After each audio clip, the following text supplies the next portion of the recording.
Zovem se Divna Ilić i nastavnik sam srpskog jezika i književnosti u osnovnoj školi već punih 12 godina. Završila sam srednju poljoprivrednu školu Sonja Marinković u Požarevcu, opšti smer poljoprivredni tehničar. Mogu da kažem da se ova srednja škola može pohvaliti i velikim brojem drugih obrazovnih profila iz ove struke.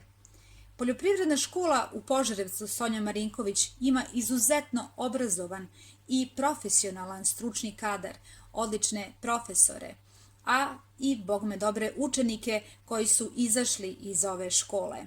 Iako nisam nastavila sa poljoprivrednom strukom dalje, završila sam Filološki fakultet u Novom Sadu, meni je ova škola dala jedno odlično obrazovanje, naučila me je nekim stvarima koje do tada nisam znala.